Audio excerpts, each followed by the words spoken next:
ஒரு சிறிய கிராமத்தில் புயல் காற்றில் ஒரு குழந்தை பிறந்தான். பிறந்த கணமே அவன் கண்களில் ஒரு தீப்பொறி போல தோன்றியது. ஜோதிடர்கள் சொன்னார்கள், இவன் சாதாரணவன் அல்ல. ஒரு நாள் கிராமத்தையும் நாட்டையும் காப்பாற்றப் போகிறான். அவனுக்கு வீரன் என்று பெயர் சூட்டப்பட்டது. சிறுவயதிலிருந்தே வீரன் தைரியமும் கருணையும் கொண்டவன். புலி வந்தால் விரட்டுவான், பாம்பு வந்தால் காப்பாற்றுவான்.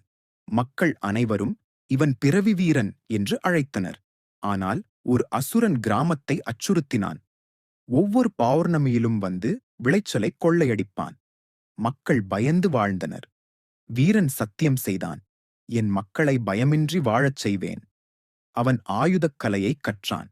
வாள், வில், குதிரை, சவாரி அனைத்திலும் தேர்ச்சி பெற்றான். ஆசான் அவனிடம் சொன்னார், வலிமை மட்டும் போதாது, மனமும் நம்பிக்கையும் தான் உண்மையான ஆயுதம்.